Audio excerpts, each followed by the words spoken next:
Welcome to a Business Minute with Lily Lopez, presented by the South Florida Hispanic Chamber of Commerce. Today we are honored to have Mr. Juan Kuryla, who is the director of the Port of Miami. And when we think of the Port of Miami, what do we think of? We think of cruises. We see that beautiful port. You pass by the MacArthur Causeway and you're looking at all those ships that you fall in love with and you feel like you're living on a cruise. And I miss that so very much. So Juan, thank you so much for being here today. We value your time. I know you're so busy, but welcome to the Business Minute.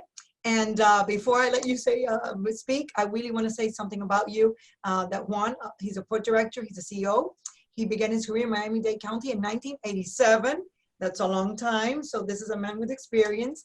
And then on April 1st, 2014, Mayor Carlos Jimenez appointed Mr. Kuryla to the position of Port Miami Director and CEO, where he oversees operations and capital development for the cruise capital of the world and cargo global gateway. Port Miami is Miami-Dade County's second most important economic engine, contributing $43 billion annually to our local economy and supporting more than 334,000 jobs in South Florida. Wow, that's a lot of jobs. It's recognized as the cruise capital of the world and cargo I always say that word wrong. Gateway of the Americas. You know why? Because I confuse it because everybody says, let's do a getaway. Let's do a getaway, but it's gateway. But I like to say getaway. Because when you see the Port of Miami, you feel like getting away and just going on vacation and having a good time. And now it must be so stressful in these times being a port director. So Juan, tell me what's going on, and when do you think the CDC no sail order will be lifted, and how do you see this? How do you see this? Because people are dying to get on a cruise. Thank you, Lily. First of all, and to the South Florida Hispanic Chamber of Commerce, to you and to all your board and your members and everyone that follows you. It really is a pleasure to be here and talk a little bit about the port. And maybe the reason why you're saying getaway instead of gateway is that there is a beautiful cruise ship called the Getaway. That's what it is. Getaway. NCL. So maybe that's why. You got it. It's in my mind. But we're both, right? So we like to view ourselves as a place to get away and go on some wonderful vacations. And as it relates to cargo, we like to say that we're the gateway to Latin America and the world. And we've seen how the Port of Miami has changed, how it's evolved from being a gateway to and from Latin America and now to the rest of the world's regions. If you look at Europe and Asia, Latin America, the Caribbean is very important for us in terms of trade as well. But going directly to your question, right, on the cruise side. I want to go on the getaway. Yeah, and soon you'll be able to get away, Lily. So it's going to happen, right? But yeah, it's been tough. It's been tough for the ports. It's been tough for the cruise industry. It's been a little bit tough for the cargo industry, although they're rebounding now. Primarily the trade with Asia and Europe, trade with Latin America and the Caribbean is still very tough. But on the cruise side, it's been devastating.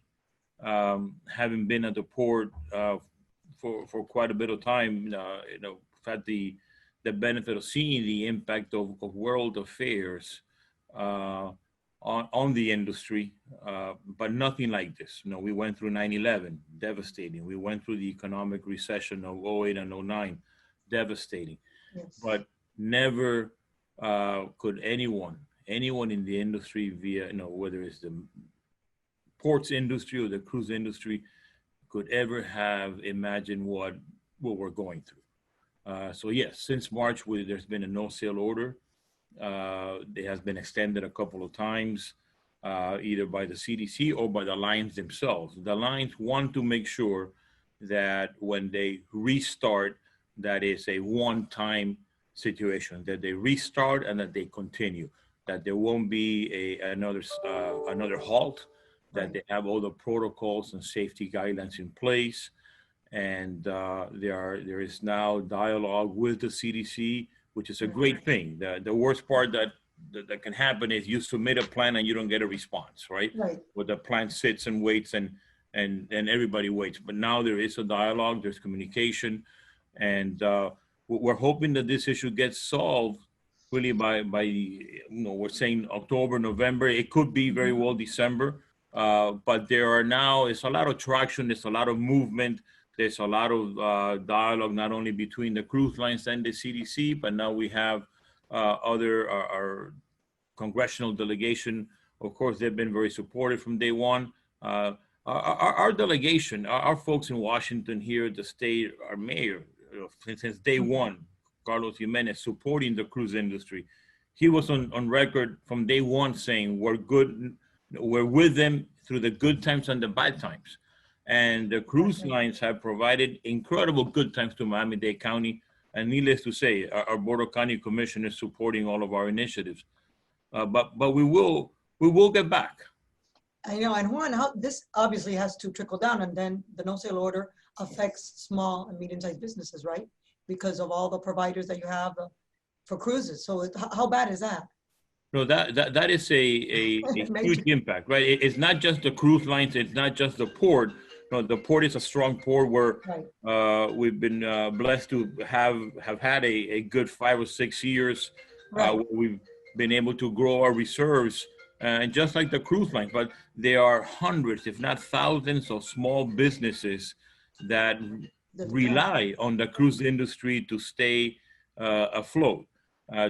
No pun intended, right? But really, and we're talking about we're talking about food distribution, we're talking about logistics, we're talking about travel agencies, we're talking about your Uber drivers, your taxi drivers, grand transportation companies. Of course. On the labor side, our great International Longshoremen's Association, our stevedores, right? A no-halt order. Devastating. No, the cruise industry contributes 1.4 million hours of longshoremen and longshorewomen labor here at the Port of Miami. Those folks don't have a job right now. So those with seniority have had to go to the cargo side, which has remained open. And of course, I would love to talk a little bit about cargo as well. Yes, let's talk about cargo, absolutely. But I have to tell you the impact that the no sale order has had in this community, in Miami-Dade County, South Florida, and the state of Florida. Really, it's about 140,000 jobs in the state of Florida are tied to the cruise industry. It's horrible, Juan. So tell me about the cargo. Yeah, cargo, how are we seeing the cargo side of business? Is that better? That's better? Cargo's getting better. Beginning in March and April, we saw a decline of about 15–18% per month. No, compared to the same month last year. And that decline basically started from Asian sailings coming out of the Far East, particularly China, because they were affected. They closed down their factories earlier, right? So we didn't see much cargo here in March or April. Now that has started to trickle up. Now what we have seen a decline is the cargo from Latin America and the Caribbean. We have our largest cargo customer at the Port of Miami, Seaboard Marine. They're based locally, an incredible company.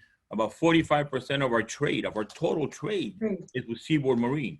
And but they primarily serve Latin America and the Caribbean. And what we started seeing in April, we started seeing factories shut down and economies shut down in the region.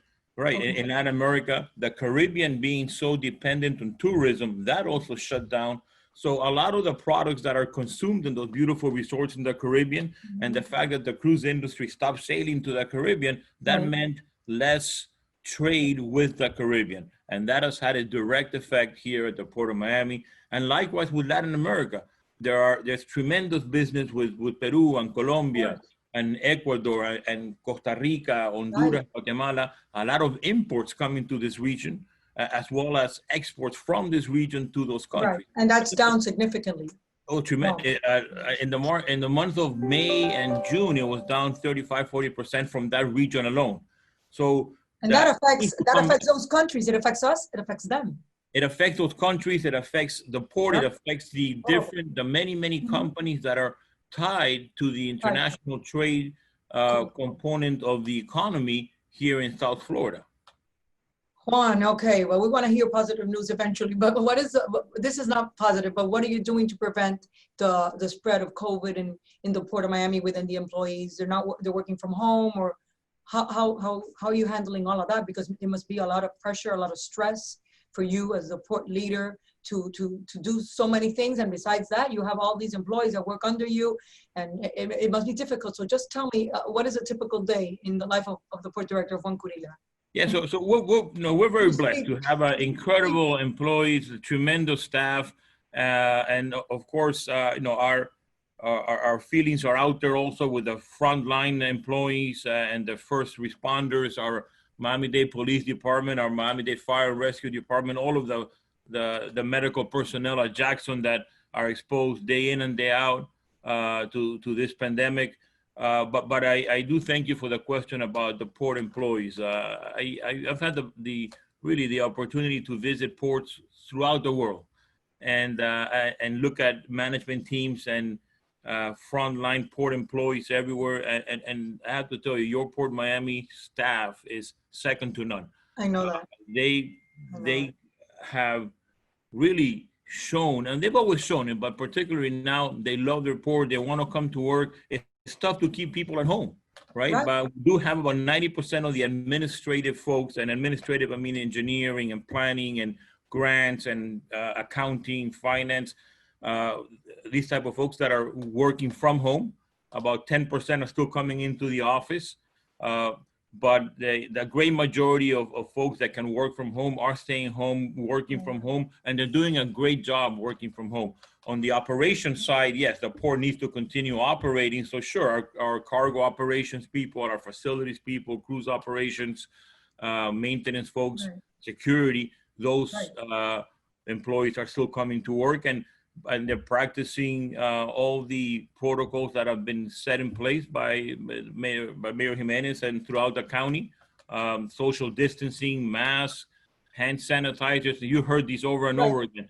But you come to the port and you're not going to be lacking any hand sanitizers, and there'll be plenty of masks. And even if you want to come and do a tour, we'll do social distancing, and we'll get you a PortMiami mask very soon.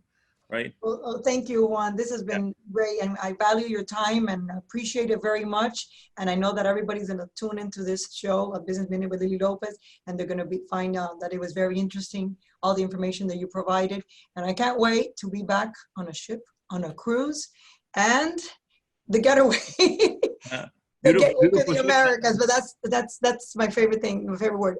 Getaway. I want to get away so much because we've been confined, Juan, for the last 4 or 5 months. So people want to get out there on a cruise. Yes. Everyone I speak with, everybody wants to cruise. They want to do it. They want to go on a cruise vacation. They want to feel safe, and they will feel safe. Believe me, they will feel safe, and incredible options. And we're moving forward with the plans that we've had all along to build new terminals. The Virgin Terminal is being built right now. We're moving forward with MSC.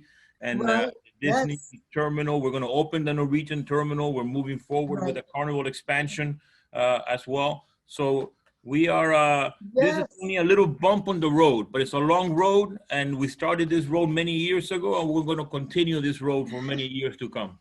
And now I just want to say one more thing also, that we do a chamber cruise, an annual chamber cruise. We've been doing it for 15 years. So we were leaving April on a cruise, the group, and we were going in Celebrity. Now that I mentioned Getaway, I do want to thank also all the other companies, because we've done all the companies. Carnival, we love Celebrity, Royal, and we love all the companies. I'm looking at the Celebrity ship right here. It's out there outside of my window. Hi, Celebrity. I love Celebrity, and we work very close with them, and we're thankful to them for their support. But we work with all the cruise companies, and we've done chamber group with all the different companies, and they're all wonderful, and that's what we have to do, support all of our cruise companies. They're home-based, but they're home-based, a lot of jobs right here in this community as a result of our wonderful, wonderful cruise companies. Yes, absolutely. So Juan, thank you so much for your time. We really appreciate everything that you do for the Port of Miami. Thank you for being in our Business Minute with Lily Lopez, and I'll see you next week, and stay tuned for more with 90 Seconds of Tech with Yendi Alvarez.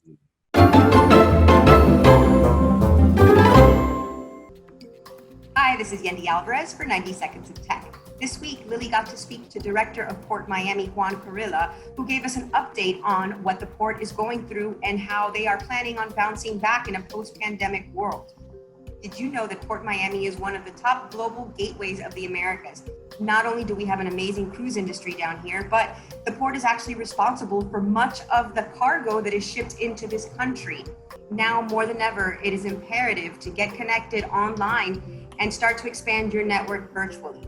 The World Trade Center Miami is making it easy. If you go to their website, wtcmiami.org, you can participate in a virtual B2B survey. This is an absolutely complimentary service that the organization is offering for small to medium-sized businesses. You can find out more information like the latest Miami market insights that gives you all the details about doing international business here in Miami-Dade County and beyond. For 90 Seconds of Tech, this is Yendi Alvarez. I'll see you next time.